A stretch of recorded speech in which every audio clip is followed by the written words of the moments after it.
What does it truly mean for a nation to reclaim its future? In a world where African countries are often painted as helpless, chaotic, or permanently dependent on the West, something powerful is happening in the heart of the Sahel. The people of Burkina Faso, under the bold leadership of Captain Ibrahim Traoré, are showing what it looks like when a nation begins to walk with purpose, unafraid of breaking old patterns and creating new paths. On June 18th, 2025, in the capital city of Ouagadougou, the Council of Ministers gathered under the authority of the President to discuss the state of the nation and take action on key areas affecting the country's future. What came out of that meeting were not just policy changes, they were statements. Statements that Burkina Faso is not only surviving, it is rebuilding. It is redefining itself. And most importantly, it is taking control of its land, its skies, its food, and its values. The first major decision made by the Council was the creation of the Société des Aéroports du Burkina Faso, a brand new, fully nationalized airports company that will now be responsible for building, developing, and managing the country's air infrastructure. This is a big deal. For years, airport projects in Burkina Faso, like the Donson International Airport, have been managed by separate institutions with overlapping duties, the MOAD, the National Directorate of Civil Aviation, and RACGAE. Each of them served their purpose, but in a time when efficiency, transparency, and strategic control are critical, the old model no longer fits the vision of a sovereign Burkina Faso. So the government took the bold step of dissolving these bodies and bringing their responsibilities under one roof.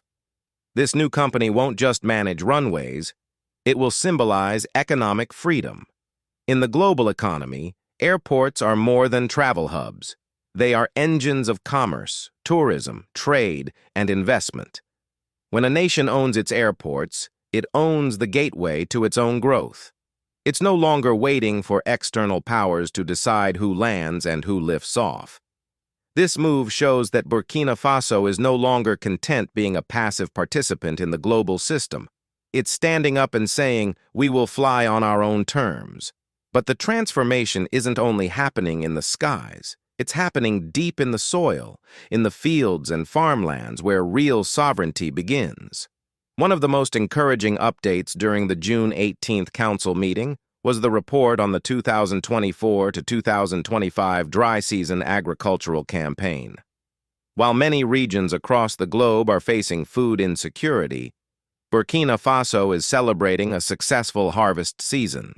Despite being a landlocked country and facing numerous challenges, Burkina Faso managed to increase its cultivated land by more than 8% compared to the previous year, reaching nearly 79,000 hectares. That is not a small achievement. It is a quiet revolution in the making. What made it possible? Strategic preparation. The government took advantage of the abundant water resources from the last rainy season and invested heavily in farming support. Over 745 solar-powered water pumps were distributed to farming communities.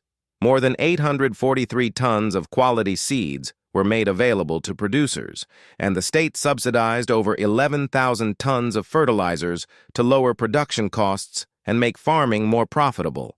These are not one-time donations.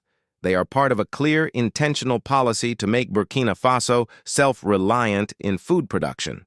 It's worth repeating, a country that cannot feed itself cannot be free. In recent history, Africa has been portrayed as a continent forever in need of food aid. But when governments shift their priorities, when they stop importing dependency and start cultivating sovereignty, miracles happen. And this harvest, made possible by a blend of natural resources and visionary governance, is one of those miracles. Dr. Amadou Dicko, Minister Delegate in charge of Animal Resources, made it clear that this success was no accident. It was planned, executed, and supported by a government that believes in its farmers and in its future. Food security, especially in the Sahel, is more than just a development goal. It's a weapon against instability, a foundation for peace, and a badge of national pride. But the reforms didn't stop there. One of the most striking decisions taken by the Council was the creation of a new civil brigade, a unit known as the Brigade Laabal. This is not a conventional security force. It's something deeper. The name Laabal comes from the Fulfulde language and means honesty, integrity, and uprightness. This is more than symbolism. It reflects a philosophical shift in how Burkina Faso wants to approach civic life. The country has seen years of disorder in discipline and breakdowns in public behavior, much of it a result of systemic neglect and foreign meddling. Now, the state is stepping in not just with enforcement, but with education, with community values, with proximity and engagement. The Brigade Laabal will act as a moral presence in public spaces. Its role will be to educate citizens, intervene in cases of social misconduct, and help reinforce respect for laws and public order, not through force, but through example, dialogue, and civic pride. According to the Minister of Security, Commissioner Mahamadou Sana, the purpose of this new brigade is to restore the authority of the state in a way that is rooted in community. It will support the police but operate with a different energy, a softer, more human touch that understands the value of listening before punishing. In many ways, it is Burkina Faso's answer to the question, how do we rebuild society after years of erosion? Not just through laws and arrests, but through dignity and trust.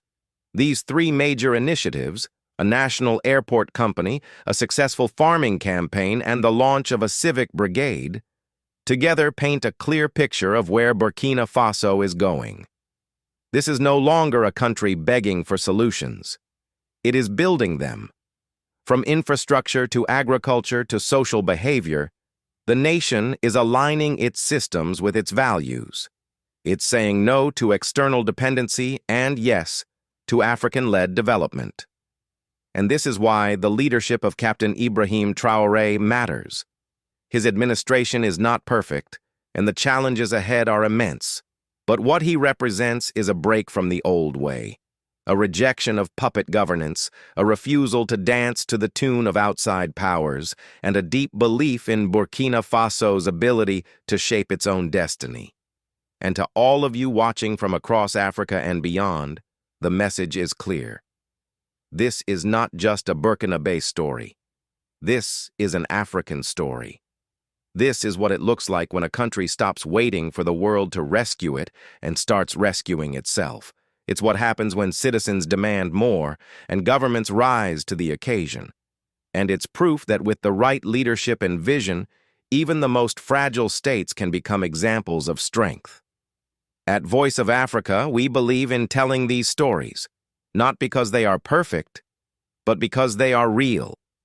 They are stories of courage, resistance, and rebirth. And if you believe in that too, we invite you to support this channel. Like, subscribe, and share this video. Leave a comment below. Let us know what you think of these reforms. Do you believe more African countries should follow Burkina Faso's lead? Are we witnessing the rise of a new model of governance in West Africa? We want to hear from you. And to our subscribers and supporters, we say thank you. Your belief in the power of African voices keeps us going. If you'd like to go a step further, consider leaving a super thanks. It helps us stay independent, fearless, and rooted in the truth. This is Voice of Africa. The stories they don't want you to hear, told by the people who live them. Stay strong, stay proud, stay African.